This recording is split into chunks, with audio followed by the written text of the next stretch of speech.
I've always enjoyed my trips back to Quartzsite. It's my favorite small town in Arizona.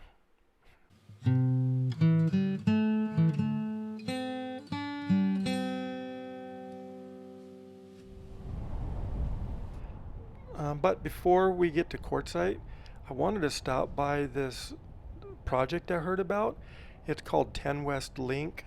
The part that I wanted to stop and see is just off of Gold Nugget Road on my way to Quartzsite.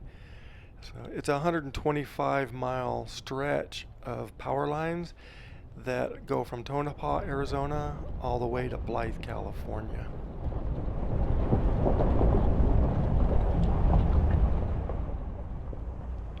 I just wanted to stop and take a quick look to see how far along the project is. I have my drone, and most of it I'm just going to fly to see what they have. So anyways, let me get parked and I will get it up in the air and we'll get a little bit better perspective. All right, here we go. It's sunrise, so let me see if I can drop down a little bit here so I'm not looking directly into the sun. But yeah, like I said before, this is a project called 10 West Link. It's about 125 miles of power line from Tonopah, Arizona to Southern California. It's near Blythe, California. So they're building this for renewable energy infrastructure and energy storage resources. But yeah, this is getting tough flying in the sun. Maybe I can get turned around here. Head back the other direction so I'm not struggling with the sun. There we go, that's better. Yeah, they put about $280 million cost on this project, and they're saying it's a game changer for modernizing the energy infrastructure. It's a 500 kV high voltage line, and I guess that's preferable for the distance it has to travel. It's kind of like a freeway for electricity. They designed it to transmit 3,200 megawatts of electricity, and it's also going to offer connection capability for new energy projects in the region. During the planning stages of this route, they had the environment in mind. So they planned a route so that it would disturb as least amount possible. It's like 65% of this is on BLM land. The other 35% is going to be on private land, public land, and state land. So, and these lines will bypass Quartzsite and then head to California through those hills you see in the background. All right, well, I'm going to get landed, pack it up, and then hit the road to Quartzsite.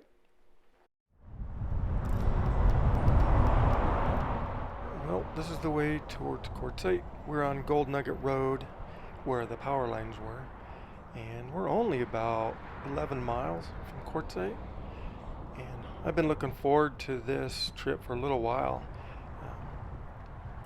I've been making some plans, trying to get some ideas of stuff to do. I'm going to be here for a little while, and I just bringing my work with me, my real job. I'm going to work remote while I'm out here, so that way I can have a little bit more time to do some stuff that I wanted to do.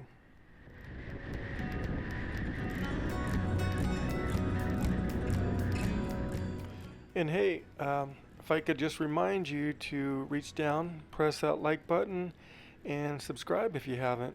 It really does help this channel to grow.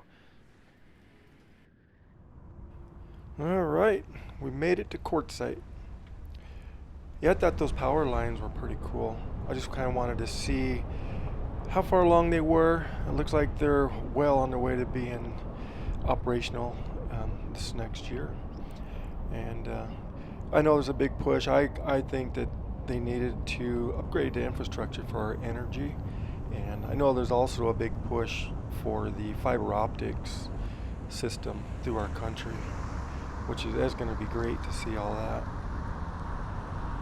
While we drive into town, I wanted to take a second to give you a brief history that I have here in Quartzsite. In 1976, my family moved out to what we called at the time Diddlesville from Phoenix, and now they call it La Paz RV Park. And my grandfather had a World War II buddy that had some property out there and needed some improvements on it. So we went out there and lived for the summer. We had a couple little travel trailers. My bed was out under the stars. And after summer, when we had to go to school, we moved into a house right at the base of Q Mountain, right next to the runways that they used out here during World War II. So yeah, as a kid, I got to grow up with Q Mountain and all that desert as my backyard. I don't know if I could have really asked for much more. I lived here all the way through high school and joined the Navy shortly after that. And I always try and come back as much as I can to visit. I still have some friends that live here from back in the day, and I just really like coming back to visit. One thing I did notice is during the winter, it seemed like back then the winter season was longer. In the summer we had probably 500 people lived here all year, and in the winter it gets up to over 1 million visitors. But it seemed like the season was longer, so I think you still get the same amount of people, but just in a shorter span of time. But maybe that's just me, but that's what it sure seems like these days.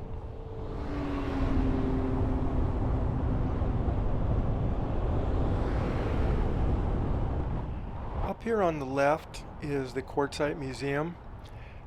There's a lot of neat stuff in there to see. The winter hours are Wednesday through Sunday, 10 to 4, and it's free. It's free to get in. So they have a donation box. You can just put a little bit of money in and support the local history.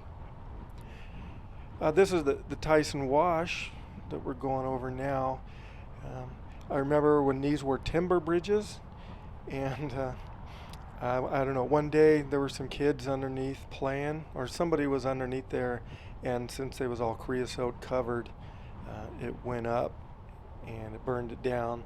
So they decided at that time to go ahead and redo both of these bridges, this one as well. So yeah, Quartzsite improvement at its finest. On the right is this, we used to call it Scott's Bar, but there's an interesting history. If you remember me saying my grandfather had a World War II buddy, he owned that bar.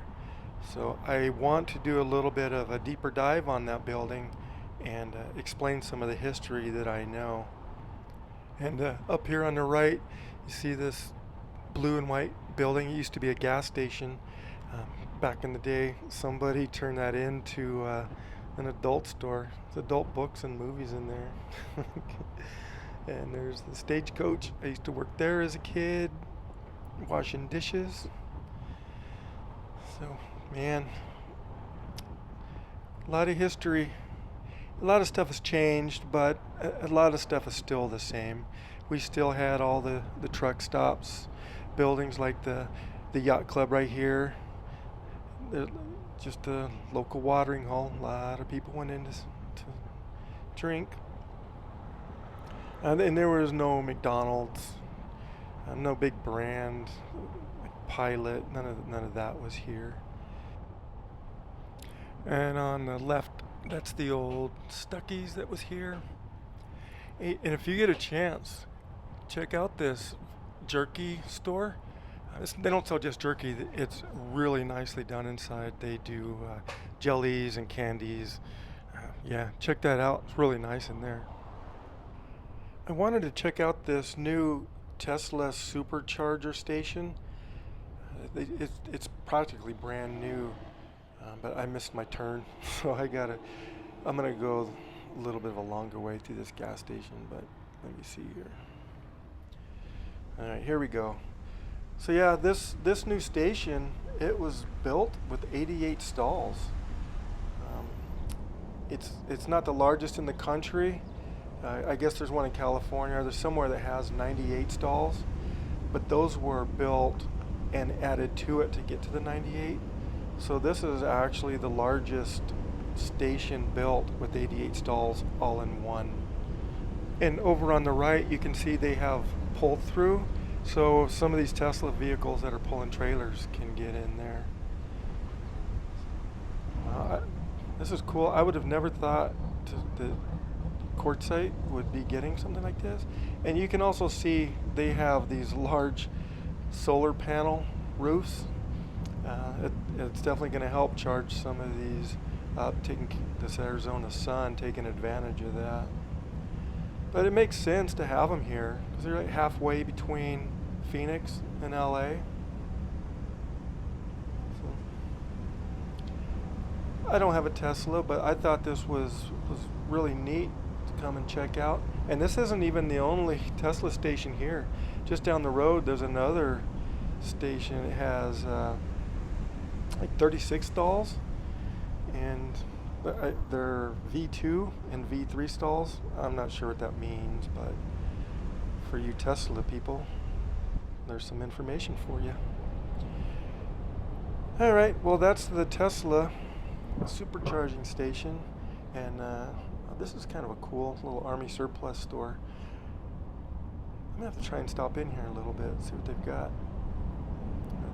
Anyways, I'm going to get back on the road and head to the other side of the freeway and see if I can't head over to the Tyson Wells game store and check out, see how many people are, if there's anybody setting up at the a-rama yet. Well, as we go over this overpass, with all the improvements of Quartzsite, this intersection or this overpass to get back on the freeway, it's always a bit of a mess, especially when it's busy. All the trucks coming in off the freeway, getting to the truck stops. I try and avoid this as much as I can. But this time of year, nobody's here yet. It's still good to cross here. But maybe someday they'll get this one fixed up as nice as the other exit. And also, if you're into off-roading and wanting to get out and just explore around the desert, Quartzsite has a ton of trails you can get off. Go see old gold mines. You can just go out, follow the wash for a long time. And also, not too far away, you have the Colorado River. It's probably 16, 17 miles away. And then on the other side of the river is Blythe. So yeah, there's a lot to do here. It's not all rock and mineral shows. It's a big part of it, but yeah, there's a lot more to do. There's the old catwalk. So many times going around over that bridge to get to see all my friends. Before I leave, I'm gonna go up there and see if I can't get the trucks to honk at me like I did as a kid. So here's the Tyson Wash, and boy, you talk about flash floods. If it rains for a couple hours up in those hills, it just comes roaring through here. Yeah, there's been times when it hasn't been raining in Quartzsite, but up in those hills you can see it coming down, and that water just comes roaring through here. I've seen it flow bank to bank before. Thought sometimes it was going to take out those bridges when they were still timber. You can see the game store up ahead and the a-rama lot over on the left. Yeah, it looks like there's some people starting to set up. The bigger ones maybe just getting all their awnings set up. And it looks like quite a bit of business going over on the right. All these shops, it looks like they're open. Alright, well, that's a little drive through town. I do have other stuff planned, so stay tuned. There's going to be some more videos of stuff to do around town, some of the sites, and I do want to get into the deeper dive of that Scott's Bar. All right, well, that's gonna do it for now. I'm gonna sign off, and just remember, never say goodbye. Always see you later.